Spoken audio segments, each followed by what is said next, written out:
Anybody want to? We're ready for you. All right. Hey, everybody, I'm Burt Compton from Marfa, Texas. I'm a trustee. That's a board member of the Soaring Safety Foundation. You all see the logo there. Our motto is safety through training. We are a training and safety arm of the Soaring Society of America. We are not the SSA. We are the SSF. So keep that in mind. I get a lot of people, you guys at the SSA, you need to, yeah, well, call your director, your regional director. But nevertheless, we're always welcoming input regarding training and safety questions, of course. There is a website with lots of information on it, soaringsafety.org, wing runner course, tow pilot course, incidents that are discussed, and many training videos such as boxing the wake, slack rope recoveries, which I made down in Marfa, Texas for the Soaring Safety Foundation. So this is who we are, separate training safety arm. I know you can read, but it was founded by two United captains, Bernard Smith and the late Gene Hammond. And our current trustees are those guys. Richard Carlson is our chair, has been there for a long time. We're on right now. Our Stephen D is our motor glider expert down in Memphis. And of those guys, 1, 2, 3 of us are designated pilot examiners for the FAA, designated pilot examiners, DPEs. Okay, who's in charge here? This is in reaction to our insurance underwriters who have said sometimes when they, well, I'll give you the real example. A couple of clubs have called Mr. Costello after damage, and Mr. Costello is our broker, not when people say Costello is going to cancel our insurance. No, it's the underwriters at AIG, and they get upset when this happens. Incident, one of many similar incidents. They have a little break in airplane, send the lady passenger to the hospital for observation. It was just a ride, but they landed short of the airport. They call Pat Costello at our Soaring Society of America insurance program in Tempe, Arizona. He's a very nice guy and a pilot too. And he works for us. He tries to keep us insurable. That's why sometimes somebody will be told, send Burt Compton out for a site survey. That's what I'm doing. Anyway, he calls in, they call in to Pat Costello. They said, well, we've had a loss here. The glider's secure, the lady is going to be all right, the lady passenger. And he says, okay, let me get the form out. He says, what was the name of the pilot? And it's a rather large club I'm speaking of, 200 members or so. And the board member is heard to cover up the phone and say to other people in the room, what's Skippy's real name? Yeah, it was funny now. So he says, well, that's okay. Give me his pilot certificate number. I'll look it up in the database while we collect this information, while we get Skippy's real name figured out. And the board member says to Mr. Costello, pilot certificate number? We don't have that. Now we're discussing club management of who's flying your gliders of any size club. So he says, tell you what, call me back when you got this information. But it's very disturbing to the underwriters when a club doesn't know who's flying. There was an incident down in Texas where it turns out the fellow who damaged the glider almost killed the tow pilot by kiting up. And turned out they said, what's same thing. He's a Mexican fellow with a long Spanish name, hard to pronounce. And they said, Costello says, what's his name? Pancho. Hey, what's Pancho's real name? It's one of those 4 Spanish names, cool. But he said the same thing. Well, let's get his pilot certificate number and we'll look it up in the FAA database. And somebody go get Pancho. And Pancho hands them a Mexican pilot certificate. This is a year ago. This is not pre 9/11 when there was this reciprocal agreement. Um, so that is a rare case when the insurance underwriter said, we're not covering the $36,000 worth of damage. The rear canopy opened. Oh. And while he's trying to get it, he got high on the tow plane and stalled the tow plane. Tow plane barely recovered over the trees out of a spin. So now, talking to Mr. Costello, I once asked him at one of the conventions where he's there with a booth right next to our Soaring Safety Foundation booth. I said, what does it take for you not to, I mean, say a guy doesn't have his flight review, lets it slide, or even the glider might be a little out of annual, or maybe they broke an FAR in the process of causing this damage, filing a claim. He says, no, we pay. We're the insurance company, we pay. It's very tough for them not to pay. But when the club doesn't know who's flying, his full name, does he have a pilot certificate? That's why in the safety officer's training guide in the back is a sample pilot log. Okay. And I happen to know this club is very diligent on that. But when someone walks up and you haven't seen him in a while and jumps in one of the single seaters or something, you might want to say, hey, how's it going? When's the last time you flew? Are you current? Oh yeah, I'm current. Okay. Am I proficient? No, maybe not. Okay. So we're going to modify your flying club's safety culture of, quote, we've always done it that way. And according to Woodrow Wilson, President of the United States, quote, if you want to make enemies, then try to change something. The inertia of we've always done it that way is like trying to push a quarter across the table. It's hard to get it going. But the safety culture is something you need to modify, cultivate all the time.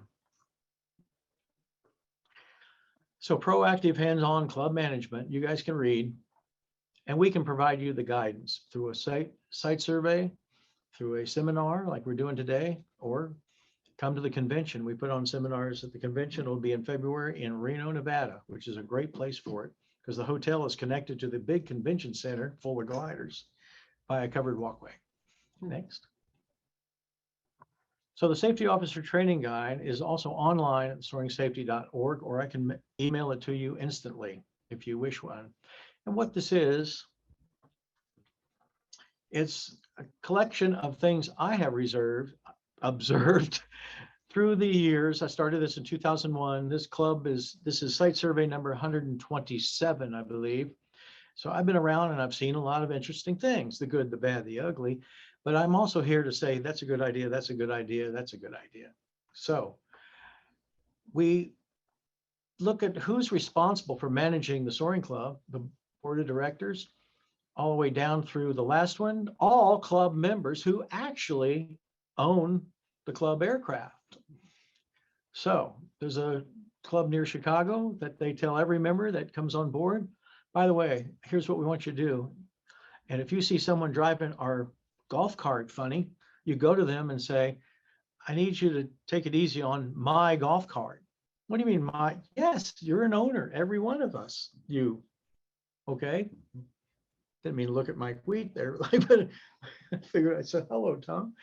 All right, so that's the point. The safety officer, or better yet, a safety committee designated by the board to develop a safety program, interact with club members, and cultivate positive safety culture. And that's an ongoing task. You have to keep on the safety culture.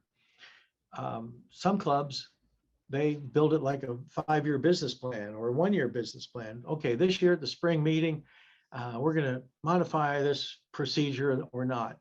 And one club I know of does something interesting. Not only do they have the spring meeting up here in the cold north, but July 4th, they throw this huge barbecue. And guess what?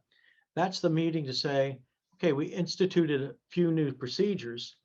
Did we really do it? Like a business plan of a business, right? You got to come back to the plan and say, did we or didn't we? Or can we make it better?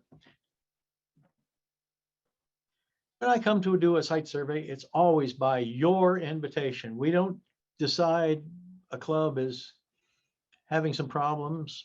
Maybe the insurance underwriters will say to Mr. Costello, tell the club to ask Burt to come out. It's very rare that they do that, but I don't work for the insurance company. I work for you. trying to get your insurability and keep the accidents down, injuries down, and save you money.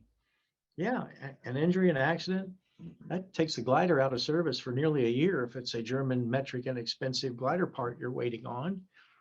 And not only that, I collect good ideas, as I've already mentioned a few. I look around the country and I say, that's a great idea.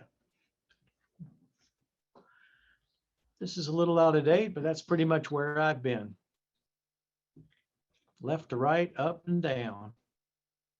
I'm saying down like a West Texas. Down, it's 2 syllables, I tell you. Well, what I've observed, club management, poor record keeping, especially on pilot currency, not insisting upon pilot proficiency. Now, the FAA does not define proficiency. It's a almost intangible thing, you see. So you could say you're current, but you're not proficient, maybe. And especially coming out of COVID and your winter time, that's why I offer this Rusty Pilot course where you pick the topic you want to work on, whether it's accuracy landings or thermaling, and not establishing the authority of a safety officer or committee. And by that, I mean, safety officer go to the board and say, I got a guy we need to ground. Who is it? Famous racing pilot. Well, he's a founding member of the club. He's a famous racing pilot. What could go wrong? I'll get to that later. Experienced pilots and the problem we're having with them. Training, maybe not standardized among the flight instructors. For instance, I went to a site survey in Arizona and I asked the board and the chief flight instructor, are you all teaching from the same lesson plans, the same pages generally? Oh yeah, right, lockstep. Okay, so I'm eating my peanut butter and jelly, which I'm famous for, at the picnic table, and there's 4 kids, youngsters sitting there, and I said, hey, you're getting ready to go fly today? Oh yeah. Do you fly with the same instructor all the time? Oh no. Well, I said, that's okay, because we've all had different instructors, get a different point of view, get maybe a clue or tidbit of information. Well, they said, yeah, except if I fly with this guy, and they pull out index cards, I need to do the toe this way, the stalls this way, fly the pattern this way. But if I fly with this guy, I've got there's differences between the flight instructors, which, wait a minute, I just asked the chief flight instructor, are you using the same or close to the same lesson plans? And so I have to go back to the board and say, why is it not semi-standardized? And that, I mean, if you ever read the British flight instructor, BGA, British Flight Association Flight Instructor Handbook, boy, they tell you exactly the words to say, the patter, as they say. I mean, there's no ad-libbing. I mean, but they sit around for 8-10 months of the year making this stuff up. The British do, bless their hearts, because they've got a lot of good ideas that they really thought through. For instance, when they started having a lot of winch incidents and accidents, they stopped winch launching and rewrote the winch launching guide. And this is available to any of us. Okay. Your culture. Is it status quo? We've always done this way. Are you operating in a bubble, unaware of better ideas? I have flown at 93 soaring sites around the world. I'm definitely not in the bubble, and I'm always picking up good ideas. I've been flying gliders since 1968 and 66 different types of gliders. I don't mean to brag, but I'm saying some people in this club have never flown anywhere else, or have only flown maybe at a wave camp or just 1 or 2 places. Let's talk about the privately owned gliders and their procedures by pilots, non-compliance with safety procedures. They'll put something together and not ask for a critical assembly check or a positive control check. They just get the wheel dollies, they pull it out there and launch me already. Okay. And some of those, anybody in the club can have somewhat hazardous attitudes. You know, the hazardous attitude, can't happen to me, or I don't need to do it by the authority and things like that. And the FAA is full of it. Inconsistency in training, very casual checkouts in the spring. And what is the best instructor 24-month recertification? If you don't know, instructors have to renew every 24 months. It's not a permanent license like your commercial or private pilot certificate. Flight instructor refresher courses put on by the Soaring Safety Foundation. We do 10 to 12 a year at different sites every year so that people can come and renew. And you don't have to be a flight instructor to take the course. It is 2 days. It's somewhere around the country, and many clubs sponsor or pay their flight instructors to go take the course. By that, the $150 is the easy part. Getting there and getting a hotel room is another part. But many clubs sponsor their CFIGs because it's a glider specific flight instructor course with anywhere from 10 to 40 glider instructors in the room. There is an FAA compliant training course outline, which Rich Carlson has to put before the FAA every 2 years. And they always come up with something, that we got to tweak. So it's pretty tight schedule. But to me, the open discussions during the course, maybe over lunchtime with my fellow instructors, is very enlightening. That's not the way we do it in Alabama. Oh, really? How do you do it? Oh, that's a good idea. And we, the Soaring Safety Foundation, will latch on to these good ideas. Maybe your club isn't having too many safety meetings, is not having many safety meetings, and also participating in the wings program over the winter. Not validating the authority of the safety officer. Make sure he has the backing and the backbone to intervene. No protocol for intervention. We are our brother and sister's keeper. How many times have we heard, yeah, he was an accident waiting to happen? Well, why the heck didn't somebody say, hey, you're an accident waiting to happen. Let's see if we can intervene. Let's see if we can get with the instructor. Maybe think through your hazardous attitude. Next. We have the safety seminars, refresher courses, and other online. I keep giving you the online www.soaringsafety.org. It's full of great information, and you have to dig down, drill down through all the things we put on there.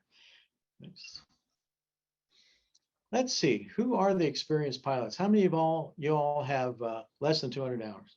Anybody? 500 hours in gliders, 1,000 hours in gliders.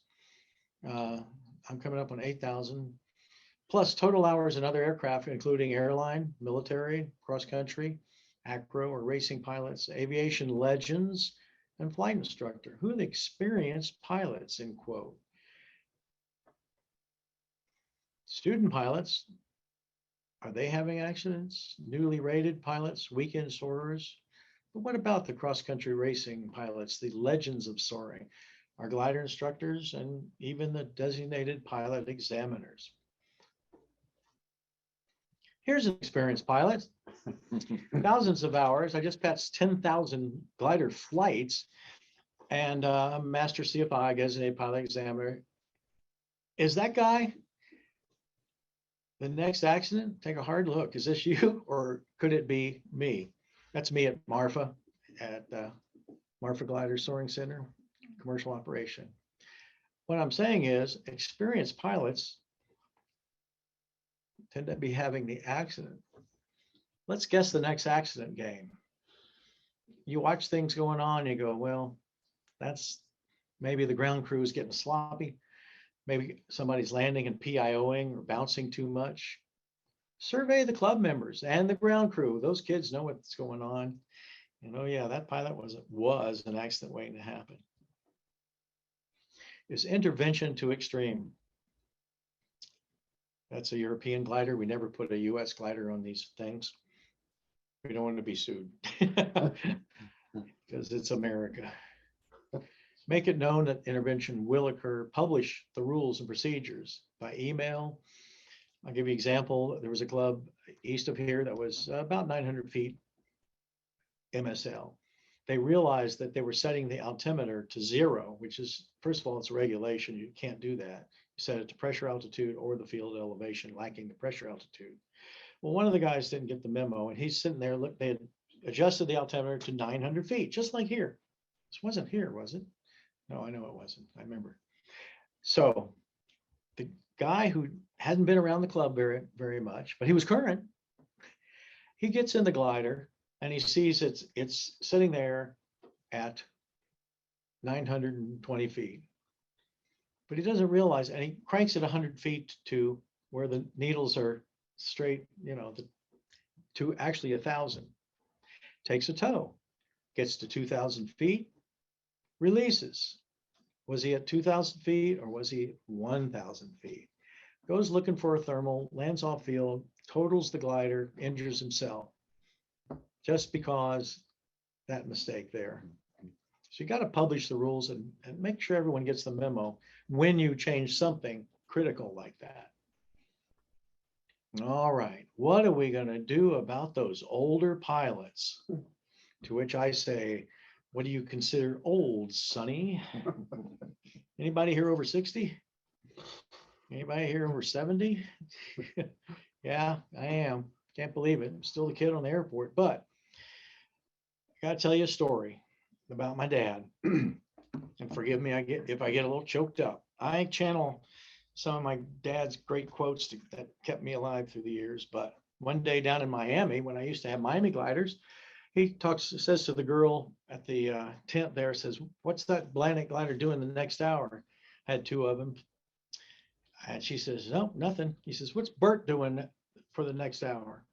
Without even looking at me, I'm just sitting there having a drink of water. She says, "No, Burt's available." He starts walking towards this Atlantic and is in his best John Wayne. "Get in the back." What? So I get in the back of the glider just like I was when a little 9-10-year-old kid, when I'd fly with him. And we take off and he flies the tow so smoothly. I'm still not sure why I'm there. I know the grass field we flew from is much like this one, a grass field amongst grass fields. I know he couldn't turn his neck very as good as we used to, just like I can now, right? And I figured, all right, he went up and thermal soared, outclimbed a couple of Ventuses, in Atlantic. Beautiful thermal flying.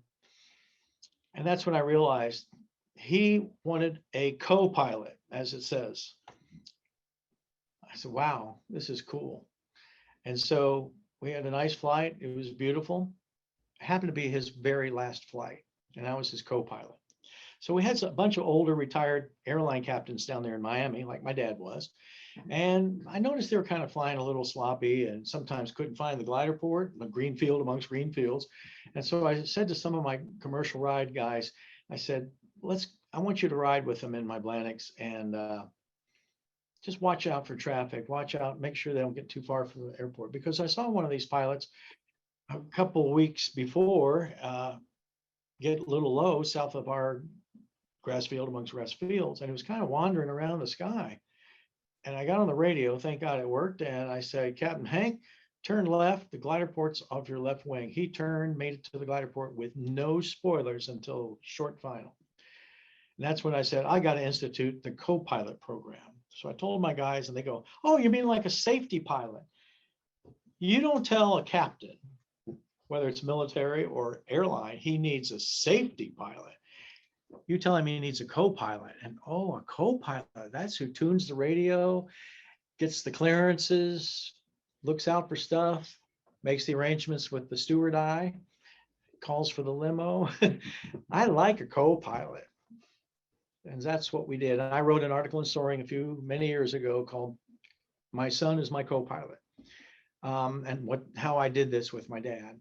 And I got to tell you, in Miami, Florida, where we were getting the car keys from my dad, he knew when to quit flying, but he did not know when to quit driving in that chaotic mess that Miami can be.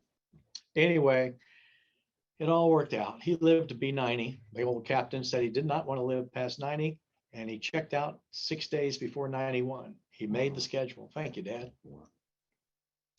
Anyway, the club bylaws should include a mechanism for intervention. It's tough love. Next slide. Okay. If you don't intervene, then there's possible questions about your insurability from the underwriters. Remember, Mr. Costello, he covers us. He works for us. Sometimes the underwriters want to raise premiums, as they did this year. Well, he's been fighting that for 2 or 3 years, saying, hang on. Of course, the underwriters are saying, whatever happened to those 233s and things that only were value of $10,000 at the most. A couple of years ago, we had two Junkers JS1s totaled on the same day, one in Texas, one in California. One was a fatality, one was an injury to the pilot. Thank God there were no passengers. You throw a passenger on board, holy cow, the underwriters, it makes their head explode. In other words, two $250,000 gliders total on the same day, and they had to pay out, $500,000 for these. Injury to people, wow, that's when things get squirrely. As far as lawsuits, imagine the injured person or a fatal pilot. The widow's brother is a lawyer. That's why I say, don't be afraid of the FAA. Don't be afraid of it's those. And if there's any lawyers listening in, I'll tell you my best lawyer joke. We'll move on. So there might be possibly loss of airport access. You see what I'm saying? Especially if you don't own the airport.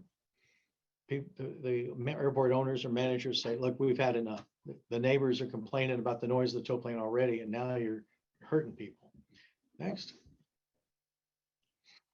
Common observation, the launch point organization, poor ground handling, checklist, assembly, positive control check, pre-launch, poor wing runner training and CRM, crew resource management, the hookup, clearing of the pattern, using the proper SSA signals, dangerous rope management, and aircraft, etc., ahead of the launch line and people, and lack of respect for God. Ground operation director. We'll get private. My rule, my wing runners will not hook you up until you have finished the checklist and announced my air brakes are closed and locked. Okay. And throw in canopies while you're at it. The air brakes is what's going to prevent the tow pilot from getting over that barbed wire fence at a mile-long runway at Marfa, Texas. And once in a while, the private owner say, yeah, I've got it. I've done my checklist.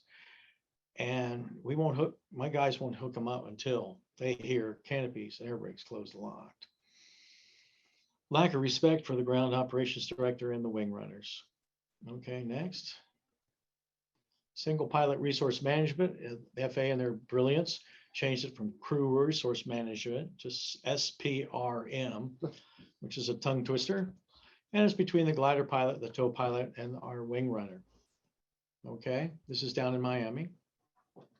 Common problems, the tow plane, fuel mismanagement. Have you ever heard of a tow plane running out of fuel during or after the glider released?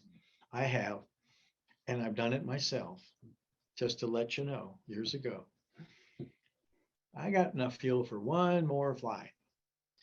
Taxi routes, unless you're singing Route 66. Taxi routes too close to people, gliders, rope drop, if you drop a rope too close, or rope dragging. High energy downwind landings, fatigue, dehydration of the tow pilot we're talking about. We got to keep that tow pilot watered and fed. We really, really do. And the biggest one we see, but not so much anymore, is aggressive flying after the release. We're seeing tow pilots diving the tow plane after they think the glider has released. And there's been a number of accidents when the glider had not actually released and it was acting like a parachute to the diving tow pilot. Yeah, I wrote the book on how to fly the tow plane, the tow pilot manual, published by Bob Wander. It's in its 4th printing. It's called the Tow Pilot Manual. It's only 44 pages and $14, I think, from Bob Wander's SoarBooks.com. But there have been a number of accidents where tow pilots who are generally bored, dehydrated, maybe fatigued. Oh, I got to do one more tow. Well, they meant to go get fuel. And the aggressive flying after release has led to an accident where my father in 1948 at Harris Hill by Elmira, New York. So I steer him in with 2 people on board, go down through a Pratt & Reed 2-seat glider. And my dad said after the big pieces hit the top of Harris Hill, the little spruce rained for another 10 minutes. And it wasn't the tow plane that towed this glider up.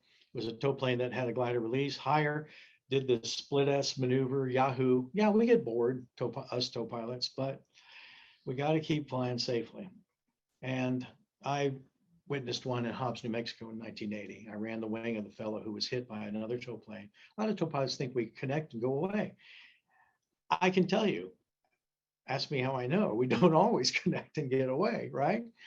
So the other thing a fighter pilot mentioned to me one time was that if the tow plane, release, the tow plane, I'll do it this way, turns left and dives, the fighter pilot told me it's now projecting a vector of energy straight down like this. And if perchance he sees an aircraft below him against the ground glider, throw that into the mix. You look down and people say, hey, see that airplane or glider down there? No, not yet, until it moves maybe. Fighter pilot told me once we project that energy vector and we see something in our way, it's hard to get around it because we're really pushing it down, okay? Vectors, interesting stuff, them vectors. Do that in the air. Okay, so aggressive flying after release. If you see a tow pilot doing that, I'll get to rogue club members and how they fly. That's in my next presentation. Tow plane aerobatics, you think that split S or that dive down?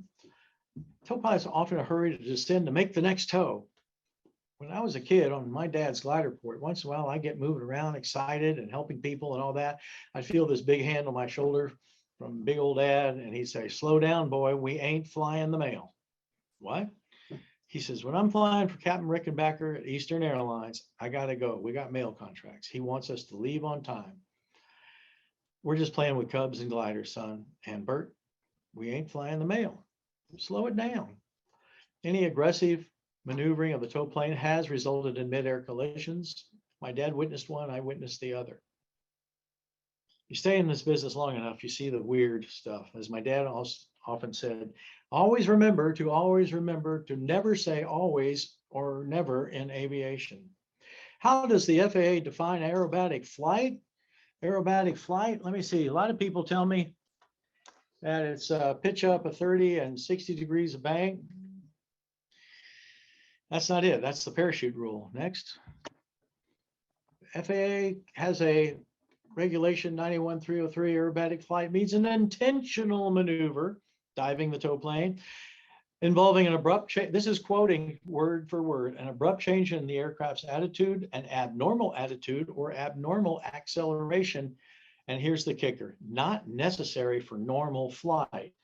Now, of course, we know many FAA guys aren't glider oriented. They're not sure what's going on in the tow plane.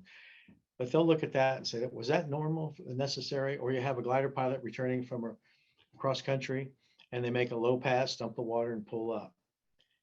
It's great fun. Ask me how I know. But you got to know who's on the ground watching you. And nowadays, videotaping you. It'll end up on YouTube. And yes, the FAA does troll YouTube to look for things like that. I once asked him, well, what do you do? He said, well, we weren't there, but we got the guy's in number. We go out and we ramp check them. And we say, yeah, got all your paperwork. Airplane looks really good. And they do the Columbo thing. They walk away, say, thanks for the ramp check. And they walk away from the pilot and they go, oh, wait, let me ask you something. But that video on YouTube is really, really something. You flying under that bridge, that was really some kind of, and the guy turns white and then the FAA man just walks away. So he's made his point. I seen you. Can't do anything about it because I wasn't on the field, but they're trolling. They get a pizza and a six pack and just find out what's going on. You had a question, Rich? Yes, so by that definition, when a glider abruptly gets into a turn for a thermal, could that be considered aerobatic flight? No, because it is necessary for normal flight of a glider.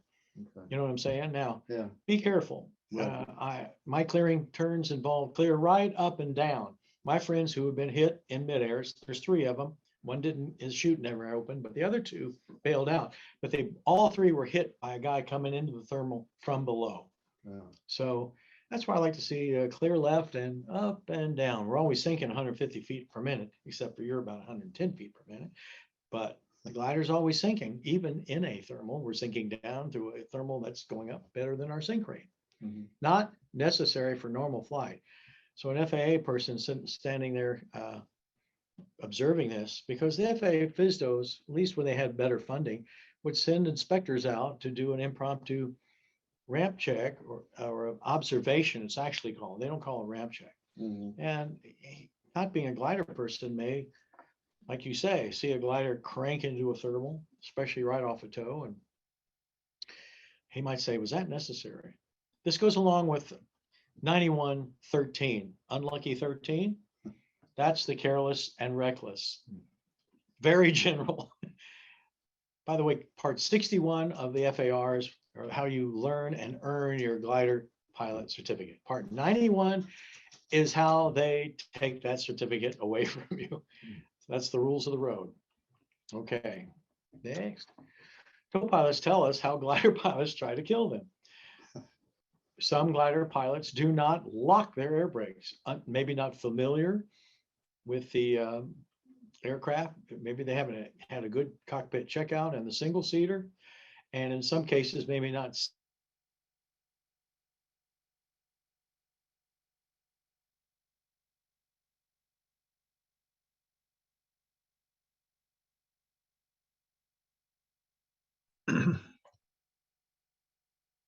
Hey, Bert, I just lost the audio. You still there?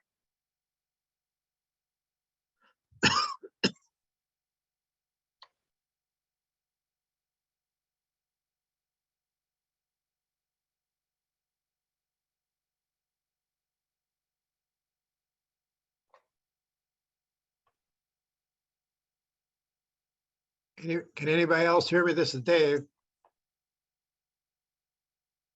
Mike Nichols, can you hear me? Not hearing. Yeah, I think we might have got disconnected there on the Zoom call. Probably going to have to log back in, I'm assuming. Hey, Mike, you're on mute. I wonder if the Zoom call didn't run out of time, or you know how they Oh, do. They're yeah. limited. I forget how many minutes. It's been a long time since I've been on Zoom, but Yeah, well, let's see. 40 minutes or something is free or something like that, or Well, 40. our account, I think we have it set up unlimited, but whoever set it up might have clicked a time on that. So let me do this. I'll call Shane and ask him, and then I'll let you guys know what we should do. Okay, I'll just hang around here. Okay, sounds good.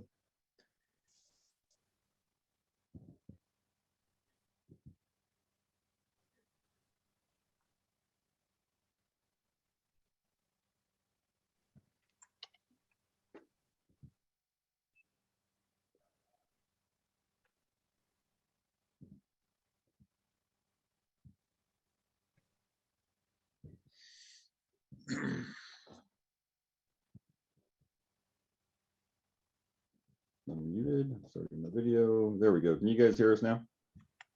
Okay, Ready? I can hear you. Okay, you dropped out there for a little bit. Yep. Sorry about that. That's okay. All right. What was the last thing you heard? Oh How shit! co-pilots- Pardon me? Oh shit! Okay, thank you.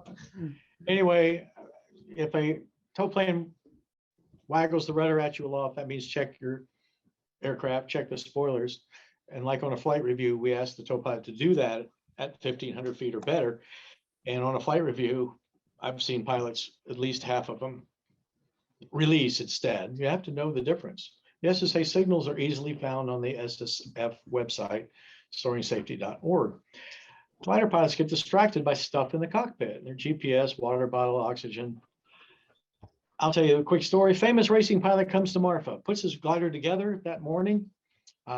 He had a crew, so I figured they did a positive control check or critical assembly check after assembly. And by golly, I tow him, and about 500 feet off the runway, he is jinking around behind me. Ding, ding, ding, you know. And I didn't want to say anything. I figured, oh, darn, he assembled this morning and one aileron might not be connected. I mean, that's the worst case. So I gently brought him back over to the center of the airport, now at 700 feet, and come on in. And I make a radio call, famous racing pilot, you okay back there? And he says this to me on tow at less than, 1,000 feet. Are you okay back there? His radio response is, yeah, what's the 3-letter identifier for Marfa Airport? Is he flying the toe or is he programming his doodad, you know, his technology? So that's getting distracted, I say, by, and the most rude thing you could ever do to me as a tow pilot is zoom up before release to gain another 100 feet. Now, if you come there with your own private glider and your crew, I tell you, don't do this. If you want another 100 feet, stay on. I don't charge by the 100 feet. I charge a flat rate for no matter how high we go, well, up to 3,000 feet. The point being, stay on. And I tell a lot of people, hang on till we find a thermal, because we can fly through sync in a climb attitude and not gain anything. And boom, we hit the boomer and just say, recognize the thermal and get off there. So always release under normal tension. These so-called soft releases are not what they want in the check rides. FAA says normal tension. Next, see what else we got here. Okay, let's talk about an emergency response plan. Have you ever watched an accident? Yeah, I did. We put new brakes on the Super Cub down there in Miami at the club. It wasn't my Super Cub, it was somebody else's. And the tow pilot loved doing wheel landings. And he jumped on the brakes and it flipped over on its back. Now, my buddy and I, he had just shown me his new Leatherman tool. This is way back when Leatherman tools were a new idea. And I just come back from Germany. I had a Swiss Army knife. Yeah, we got the stuff. We're running towards this airplane that's upside down, a Cub, and tow pilot's hanging from the straps, wiggling around. And all we have is a Swiss Army knife and a Leatherman tool. Get the pilot out, put out the fire, give first aid. But a crash box that is labeled crash box, maybe red, a bin, or some sort of a box that says on it, emergency response tools. Do not borrow with an axe and some cable cutters and things you can use to get that pilot out. My friend and I are running towards the Super Cub, and all I'm remembering is some like war movie where just before you get there, the thing explodes and blows us away. I mean, you know, wing tanks, things are dripping. Okay, so I have a list of items I give to the safety officer training guide that are in there that you could put in there, such as an axe and cable cutters, things like that. You're going to bang up the tow plane, but you got to get that guy out. And some, you know, they now sell for down in Miami where people drive their car into canals and swamp. They have these tools where you can cut a seatbelt, a real sharp thing. But again, make sure people aren't borrowing those tools when you need them. Okay. All right.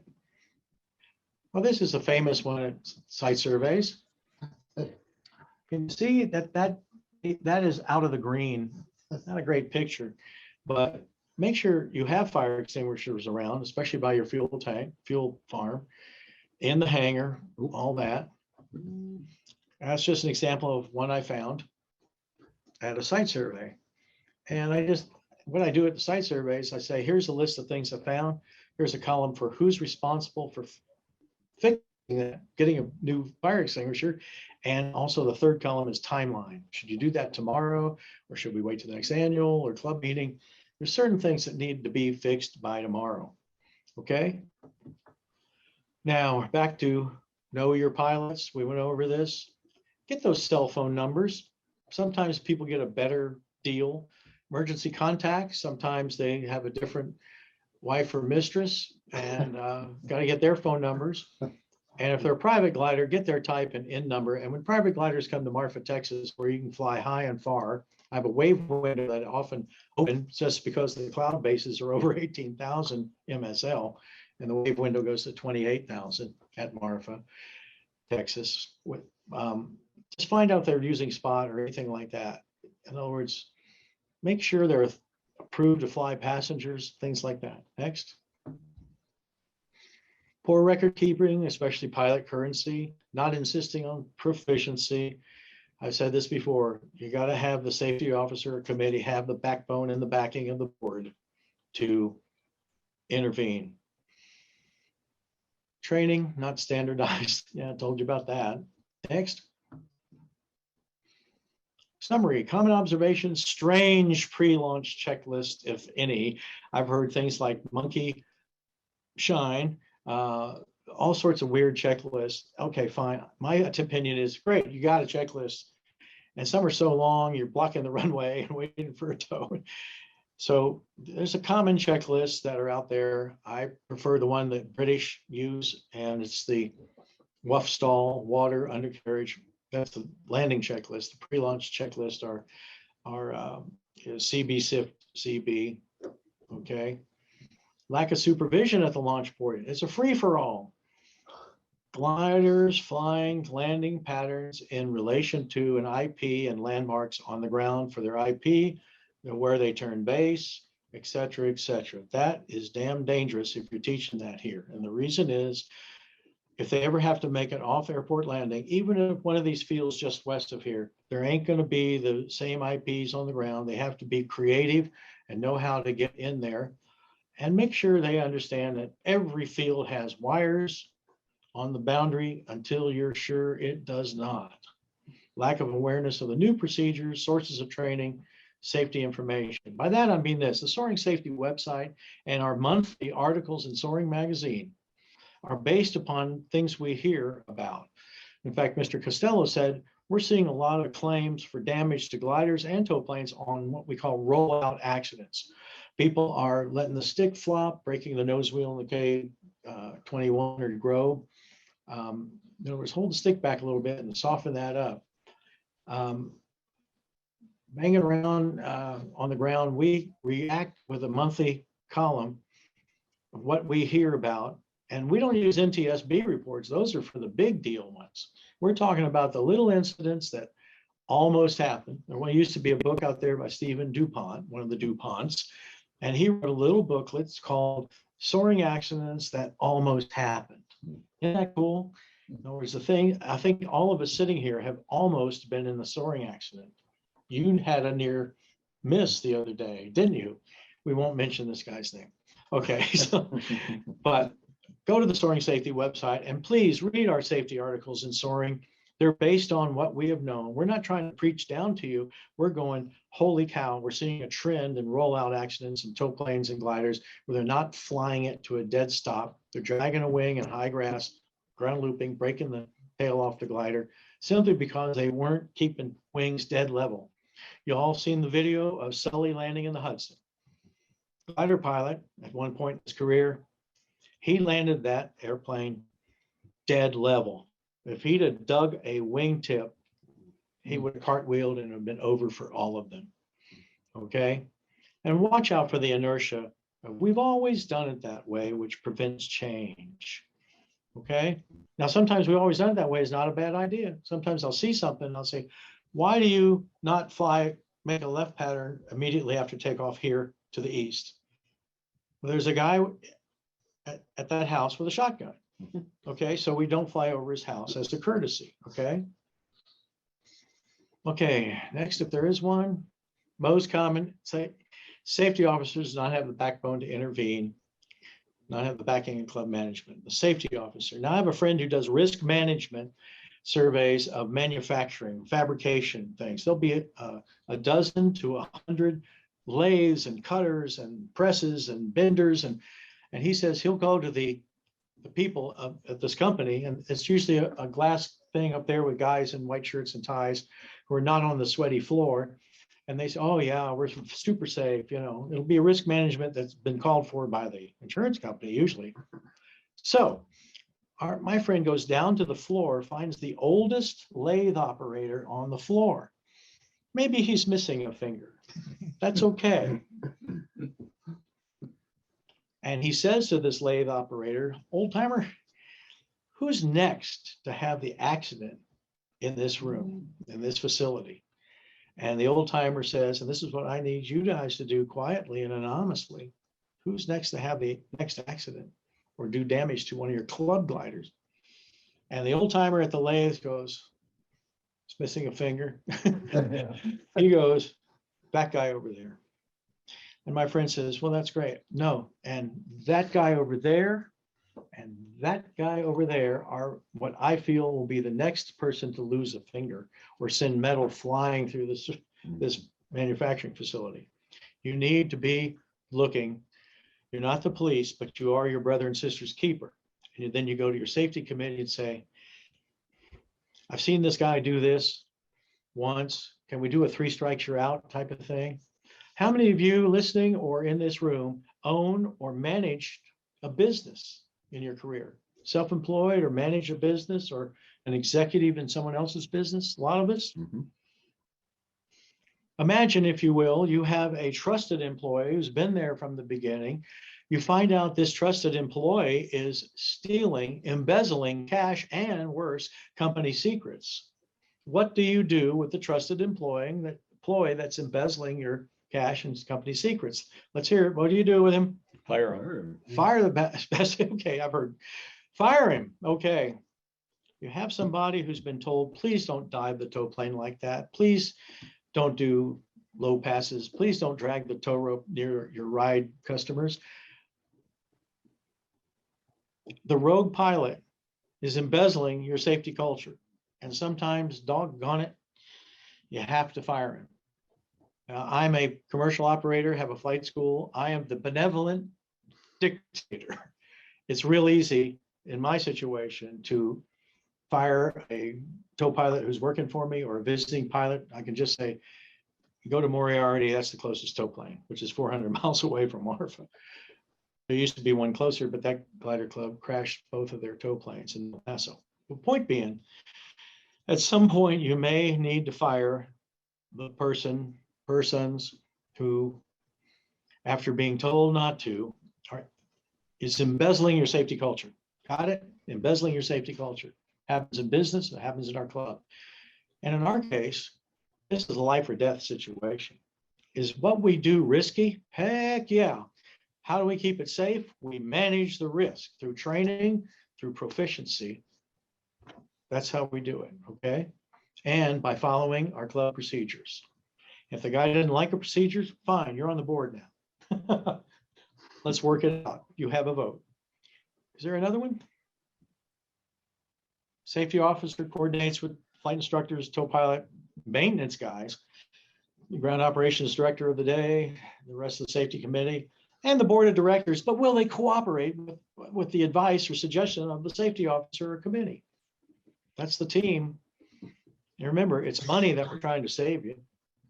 Next. You can get the safety officer training guide directly from me or the soaringsafety.org. My email is Burt Compton, B-U-R-T, all one word, Burt Compton at AOL.com. Yeah, I know AOL is old time, but it's printed on all my cards and brochures. So Burt Compton at AOL.com. I welcome your comments and your questions. And if you want the copy of the safety officer training guide, I'd be happy to give it to you. I'm going to give it to the president here, or no, excuse me, the chief flight instructor. Who is the president? Who wants to be president of a glider club? Rick Birchall is, and he's not here. Not here. That's too bad. Is that it? The paper ADs are no longer sent to us by US mail. This guy's looking for one too.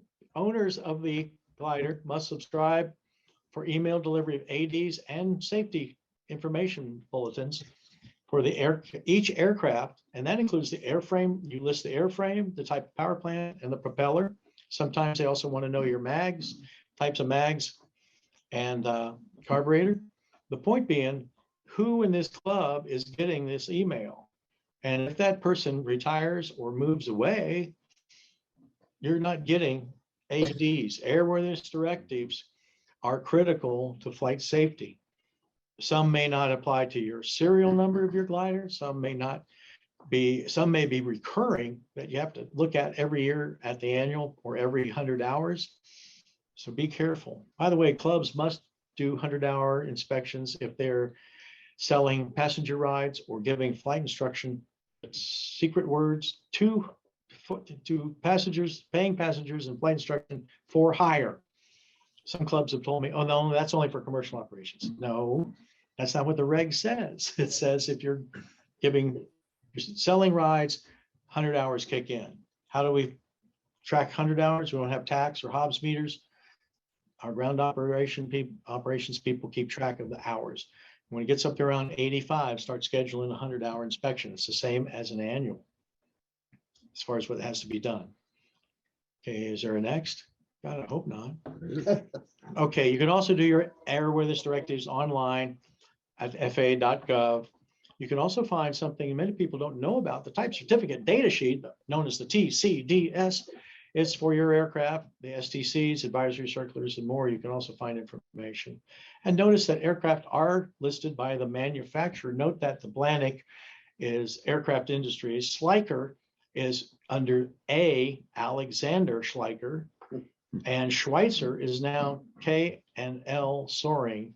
That's Kyle and Les Schweitzer. Les is the son of the great Ernie Schweitzer, and Kyle is his son, the grandson. They have a wonderful facility. Before Sikorsky bought Schweitzer, which was mainly doing helicopters towards the end, they went in and got whatever spare parts for gliders they could get before they went into the big dumpster. And more importantly, Kyle and Les got the original drawings for parts.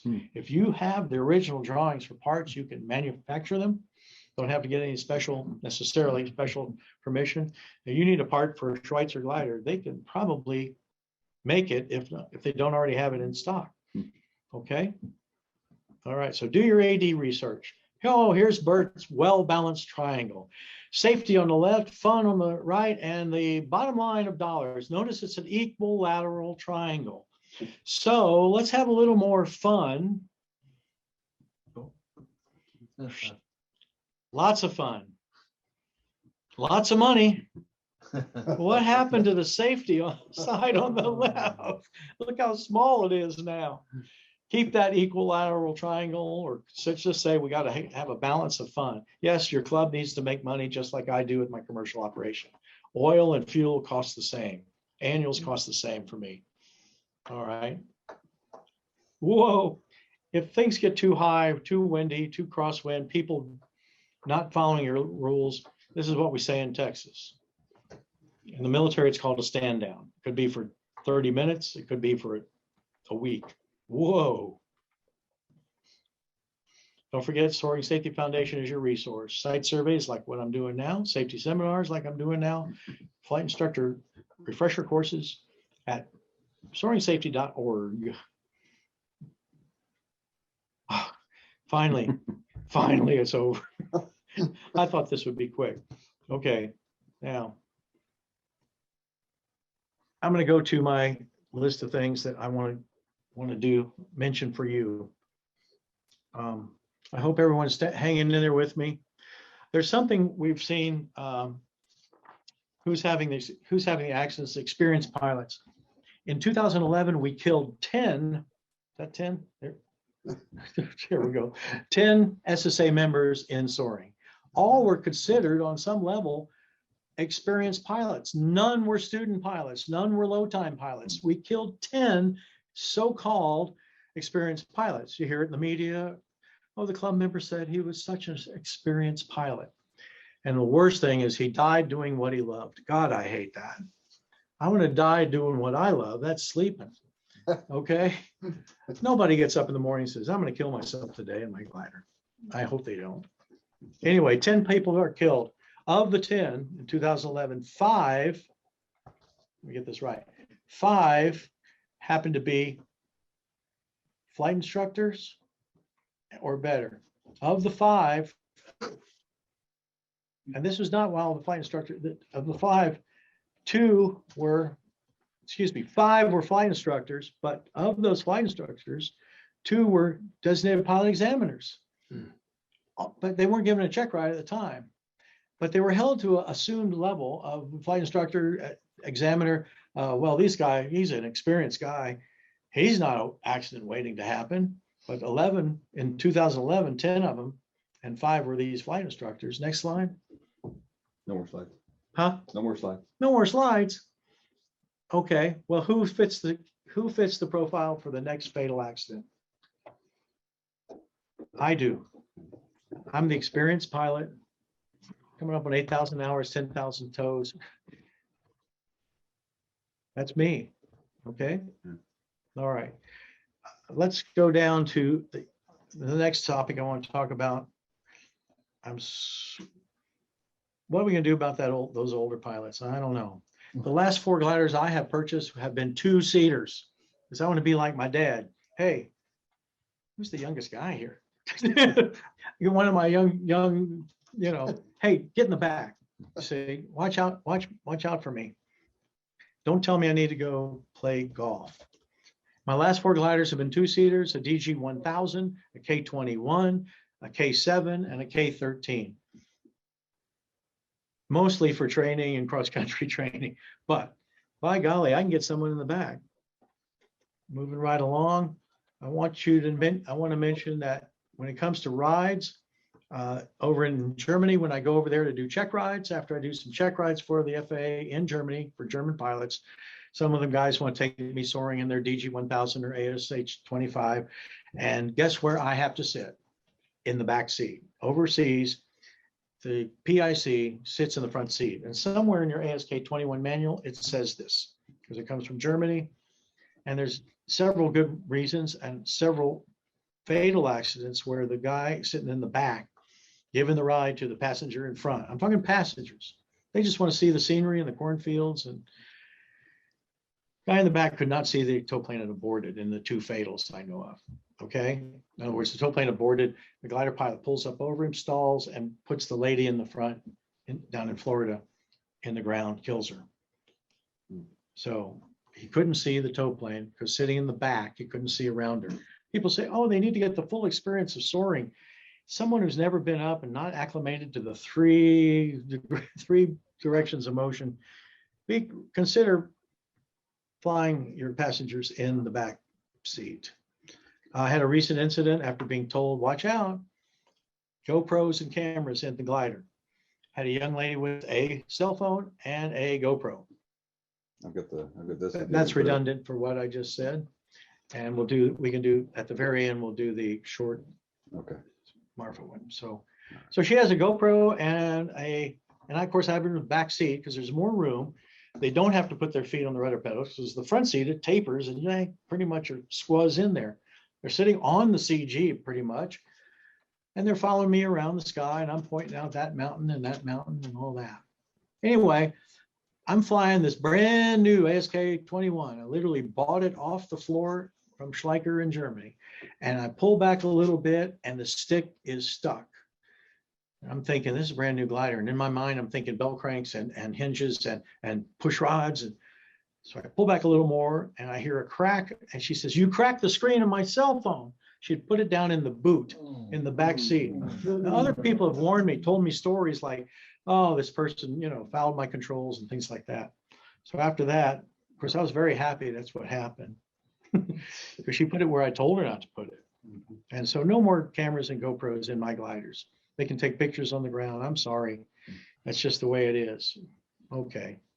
I'm sorry, I've been flying for gliders for 58 years. I've used up 8 of my 9 lives. I'm more conservative than I ever was, okay? Let me see here.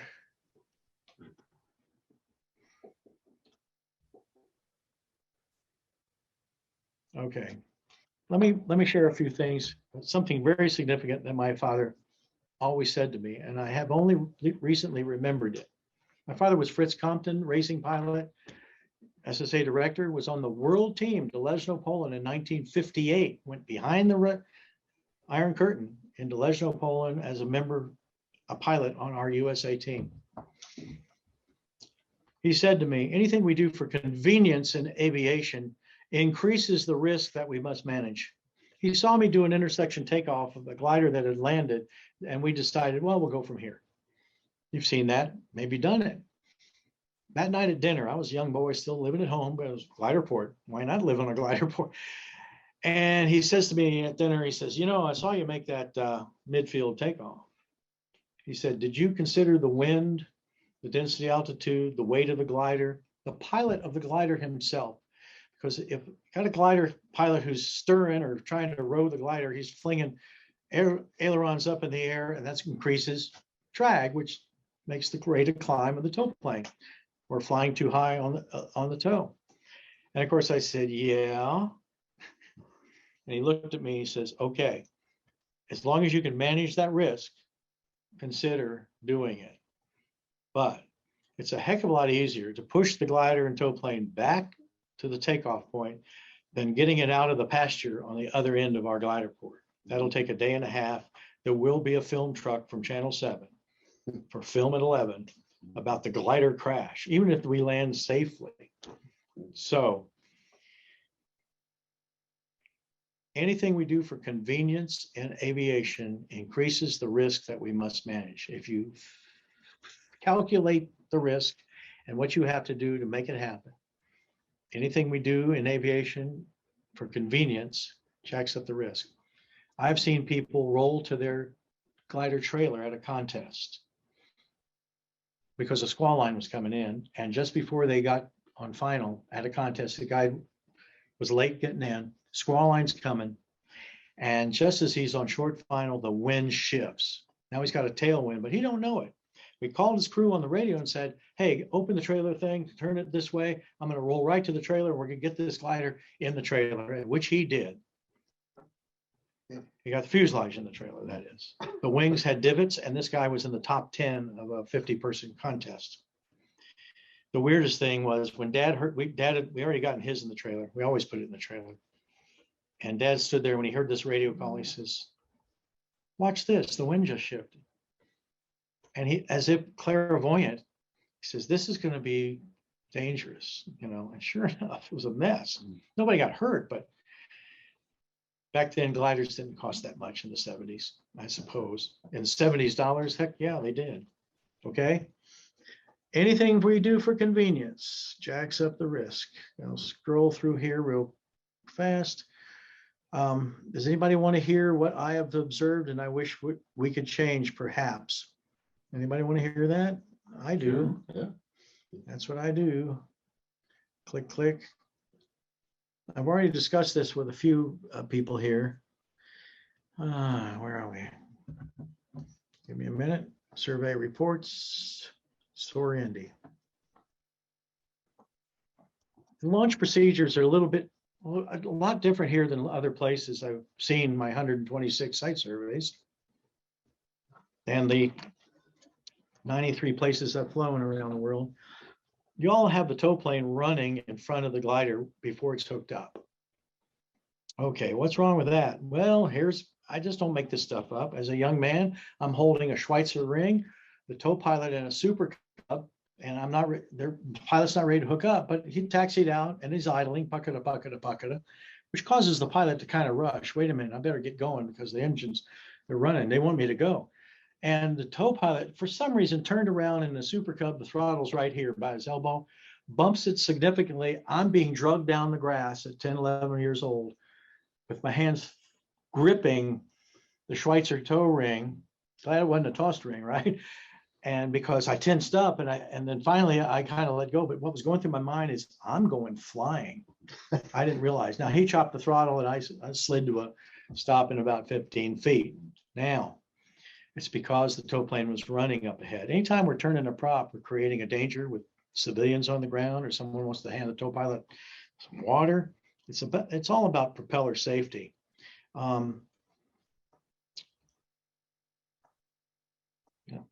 Let's see. The ground crew is still holding the tow rope. I've suggested it to some of your friends here, and it's that's the way we've always done it, but it's different from most of the places I see. Maybe you've seen it somewhere else, but I've seen it occasionally. Now, you see the problem with the tow plane running, it could accidentally start moving and hurt the guy with the rope in his hand. Well, there's another factor too. The prop is dangerous. He's got his tail to the 6. Someone could be landing on final. You know how hard other gliders are to see. And do radios always work? Do our batteries go dead? Do our push-to-talks fail in the glider? Do we get stepped on our transmissions when we're in the pattern? So, but here's the kicker. I've owned several tow planes, and there's something called time between overhauls. There's something called, when do we change the oil? 25 hours or 50 hours? How much is gas today? How much is oil? Well, that on a busy weekend, you could be putting a close to an hour of tack time on that tow plane, just sitting there going pucket to pucket to pucket. That's idling. You follow what I'm saying? And that's cutting into your finances, if you ask me. Plus the obvious thing about propeller safety. Someone walking into a prop, if I ever walk into a prop, I hope I die. I don't want to be maimed.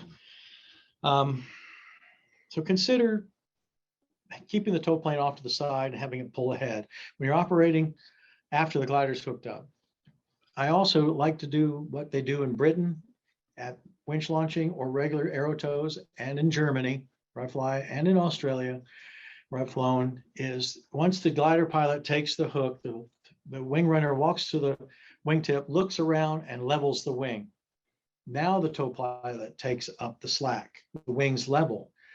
Now, if you're carrying water ballast, you'll be really grateful that they do this, because if that water ballast baffles aren't holding, or you have partial water ballast on board, it's all going to run to the low wing.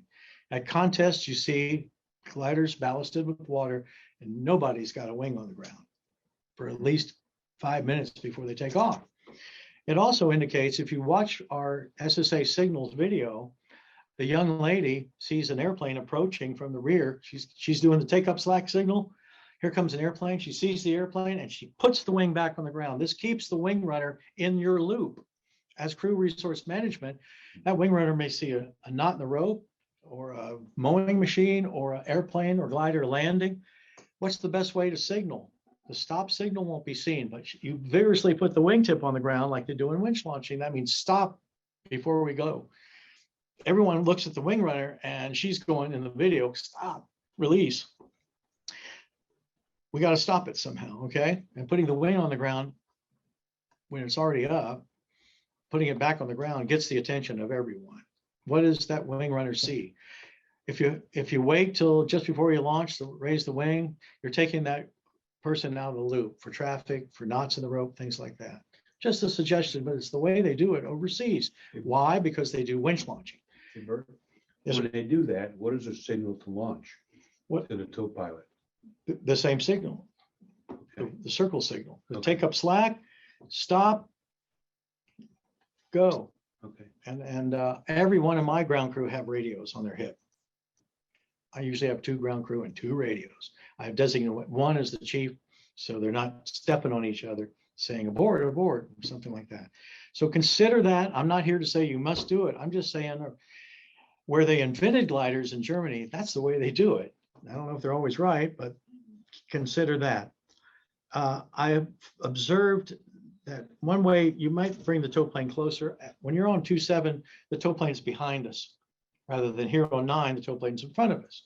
The tow plane starts up. You've got civilians down there, non-pilots, visiting pilots, and the tow plane is taxiing through the grass with the tow line almost invisible, going past people. Out here on 9, they can't. They're ahead of it, and they come past the glider. Down in Texas, years ago, a tow plane was taxiing past to a waiting Grove 103 with 2 people in it, loses the right brake. You ever lost a brake in an airplane, especially a tail dragger? It's a helpless feeling because it'll only go one way now. Loses the right brake, hits the left brake. Tow plane spins around and eats up the right wing as he came past of the glider with 2 people sitting in it. Didn't injure but that wing is definitely airworthy now. Tow plane could lose a brake, distraction, maybe writing down who's towing or who's launching, things like that. So consider that. Wing runners, I observed most of them checking 6 before raising the wing here. In my case, they're checking 6 with the wing level anyway, because of water ballast and because the opportunity to put the wing back on the ground. I saw a couple who did not check 6. Okay. Now the tow pilot, the glider pilots, we can't check 6, can we? Only person who can is our good old crew resource managed wing runner. There was some miscommunication between a tow pilot and us on a check ride and required FAR 91309 pre-tow briefing. The FAA says in their FARs, Before every tow, the tow pilot and glider pilot must agree on a course of action, towing speeds, direction of flight, etc. Before every tow. That's what it says in the regs. Now, a morning briefing, or we have the signals and all that, may suffice to preclude us having to get out of each aircraft, walk down the tow rope halfway, and have this FAR required tow briefing. One thing, the worst probably thing I ever saw here was the ground crew on both wingtips trying to turn the glider in the grass. You never, ever push or turn a glider by the wingtips. In Germany, you're grounded for a year. I fly a lot in Germany. And that is absolutely verboten. Don't turn a glider or push a glider or pull a glider by the wingtips. All right, I would suggest in your radio calls, you use tow plane 87 Zulu and glider Charlie Whiskey. The whole end number, yeah, maybe you're supposed to use it, but we want to alert everyone in the air around you. And there's Anderson and there's Marion airports who might be coming by, and you want to say tow plane, use the end number, or I just use 99 Zulu and glider Charlie Whiskey, because using just the end number and not identifying the type of glider. And normally, if you're flying your Bonanza, it's Bonanza something or other, or Cub something or other. So you add that to the radio calls. It's simple. I also noticed people making a radio call and checklist was rushed at the IP. You do the checklist before getting to the IP. And the IP is what? A place on the ground? No. If they ever have to land just a mile from the airport, that place on the ground won't be there. And it's really handicapping a pilot by teaching them the easy way. You fly there, be there at this altitude, fly there, be at this altitude, turn base. I've also promoted the clipped base type of landing, okay? And I'll draw it for you. This is what we've been suggesting from the Soaring Safety Foundation for over 10 years, articles and seminars, that we not fly necessarily the, can you see me? Yeah, I can see. Want me to get closer? It's closer better? That's good right there. Okay, is the water bottle in the way? Somebody needs to hold it up so you can't see. Hold it up higher? No, you can, that's fine. Just tilt it towards us. Tilt the top towards us. And then we'd see the writing. We don't see, oh, there it is, over yonder. Yeah, I think. How's that? Can you hold it for me, Yeah, Shane? I'll get it. Okay, you got that? Can we get a little closer to it though? I'm wondering. We're gonna move this Yeah, to let's here, do this here. There we go. a little bit better. Okay, here we are. You see north up here, your town of Alexandria over here. Here's your clubhouse and your hangars. This is runway 9. This is runway 27. There's the highway way over here, okay? What we've been promoting is the British, originally British and the German way of never lose sight of the runway. The British like angles. They like to be real strict. So let's say this is your normal suggested thing, pattern. What the British came up with is, let's cut off this part here. People say, is that a 45-degree turn? I don't know. Let's lose the numbers of altitude and things on the ground. And basically, the Germans do this, a curving approach, generally. Basically, I'll ask my German instructor who gets the guys prepared, the Germans prepared for the US check rides I conduct over there, south of Munich and then north of Nuremberg. I said, what do you teach on the landing pattern? And the German friend very emphatically says, you never lose sight of the runway. So my point is, if you're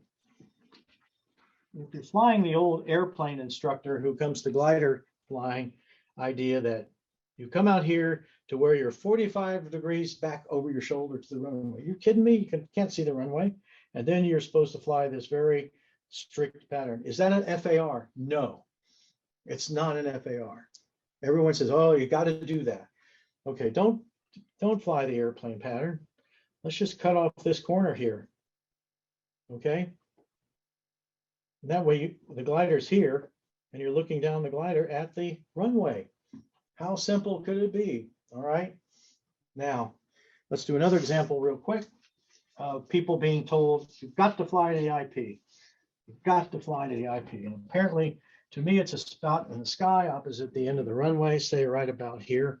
It's a little too close, but our young pilot just got his license, or maybe on his 10th solo, is getting interested in staying up. And he goes over here and he sees a bird and underneath the cloud, we're halfway to Alexandria. So he flies over here, but as he gets to the bird underneath the cloud rags out, no longer looks triangular with a cauliflower top and a flat bottom. Nope, that's over with. It's history. Clouds are history of the thermal. And the bird starts flapping his wings. Okay, we ever done this? Go chase a hawk or something and go, oh yeah, they know what they're doing. Yeah, they know what they're doing. They're flapping their wings. They're flying in sync. Now here was the IP that was taught. You've got to fly the IP. You got to do your checklist ahead of time. Get to the IP and fly your nice pattern. Okay. So our low time pilot goes over here and discovers that he's not connecting. I thought there was a thermal under each cumulus. Ask me how I know. There's not always. And I just say 60% have thermals, if that many. So the bird's flapping and our young pilot is over here at, say, 700 feet. AGL. But he's been taught to fly the IP. You see what he's going to do? Got to go over here. Now he's at 500 feet. Poor guy. And he continues down here. And somewhere in here, he kind of flops into the field. Never makes the pattern that he was told he must fly. Of course, and these are based on real accidents that we've studied at the Soaring Safety Foundation, or incidents or almost incidents, right? He's here at 700 feet. What could he have done? Fly a diagonal. Land on 9. Wind's pretty strong. Okay. Should he have flown way over here and lost all that altitude, or could he have just simply Oh, yeah. flown back here and make a right pattern? Mhm. And some clubs have said to me, oh, well, the airport management doesn't want us to do right patterns here. Did you know at non-towered airports, only airplanes must do left patterns by regulation? Gliders, balloons, helicopters can do any pattern we need to do. We need to do. And he needed to do this and make it to the runway. Or if he's really low, can you land on the second half of a runway?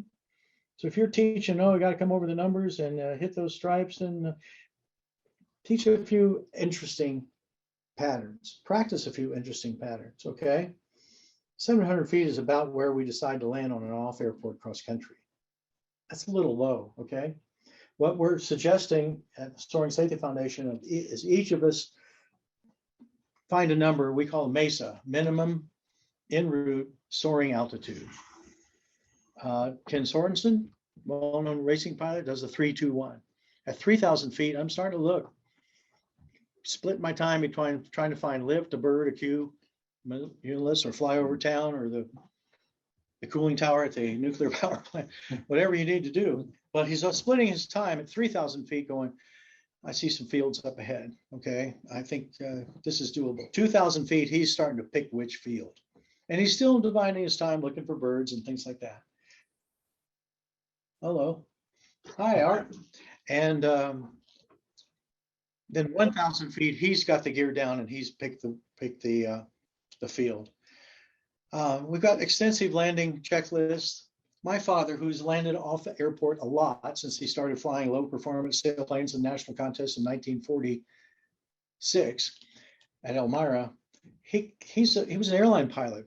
1939, hired at Eastern, personally interviewed by Captain Eddie Rickenbacker. Wow. Started out on the DC-2 at Eastern and ended up on the L-1011 at age 60, 1975. What a career of technology and navigation. On the DC-2, he's looking at flashing Morse code lights on top of hills. Nevertheless, his landing checklist, separate from this, does not stand for World Wide Web. That's Dad's landing checklist. A man who flew by the book checklist his entire career at Easton as a captain. Wind, wires, wheels. That's all he wanted to know when he came into land. He knew to bump the trim and get those air brakes out or spoilers in the case of those old gliders. Wind, wires, wheels. Wind, I got to know the wind. Let's assume there's wires. And at Elmira in 1959, he didn't go very far that day. Nobody else did either. He landed in a wheat stubble field. No relation to Mike. And lands in the stubble field. We're there with my mom and a crewman and me, how old was I? 8 years old. And we pull up shortly after he lands. Dad was a ham radio operator.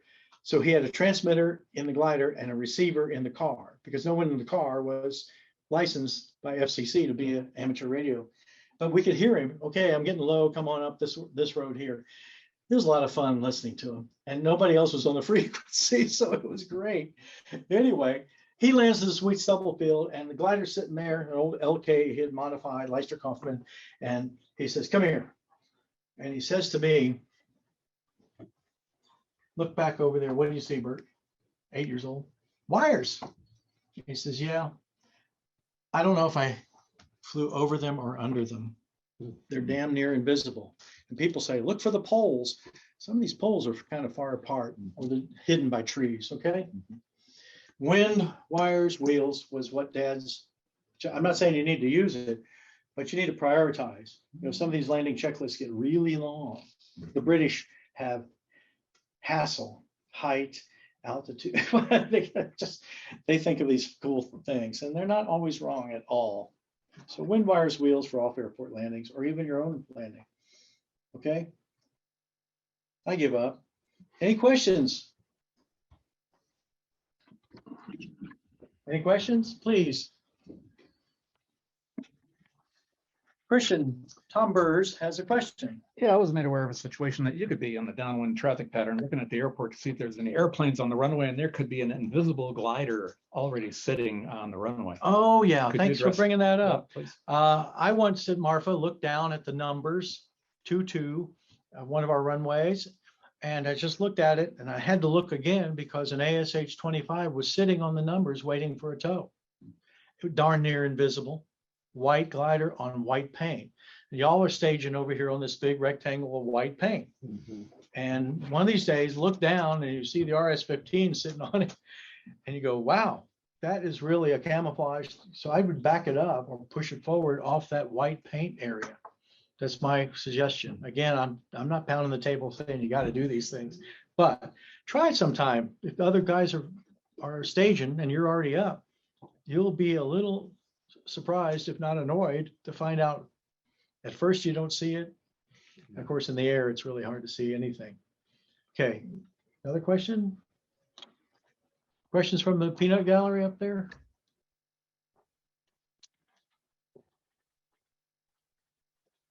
They can't hear me anyway. Okay, thanks for your attention. If anybody wants to speak to me, I have my cards. You know my email. My personal email is burtcompton@aol.com. You're more than happy to send me an email and say, what the heck did you say? And you might say, hey, you missed a safety culture topic. Let me fill you in. And remember, you're our brother and sister's keeper. Don't be the one who says, yeah, he was an accident waiting to happen. By the way, that could be you. And that's what I say to myself. I'm the experienced pilot. I fit the profile for the next fatal accident. I would never say I know everything. And I really appreciate learning what I've learned here today from you all. Okay. Overall, good, safe operation, especially the bookkeeper. Thanks, Bert. Thank you, y'all. I'll be here tomorrow for the Rusty Thank you. Pilot fly. Anybody wants to fly with me on Thursday, tomorrow, I'm here all day. I'd be happy to fly with anybody about thermaling or accuracy landings or anything you want to do. I call it the Rusty Pilot course. You tell me what you want to improve on. Okay? Be happy to do it. Thank you all. Thanks, See you in Bert. Marfa. Thank you, Bert. Thank you, Bert. Good job. There's Marfa where the wingtip is pointing to the setting sun. That's Marfa, Texas. Way over by Big Bend National Park. Yes, it is. And Rich was just there. Yeah. We had fun. Down this way, don't we? No, we can see nowhere from there. And I like to say, Marfa, Texas is where the USA Today newspaper arrives tomorrow. I can understand that. No, it's actually yesterday's USA Today newspaper arrives tomorrow at Marfa. I don't, okay, can we turn on the air conditioner again? Yeah. I'm not used to this humidity. It's been 21 years since I've been in Florida. I'm gonna get water. Anybody else want water? Good. Take a beer. I like scotch, 3 fingers, 1 cube. Huh? Angels Envy, okay? Who? Angels Envy Scott. I don't know.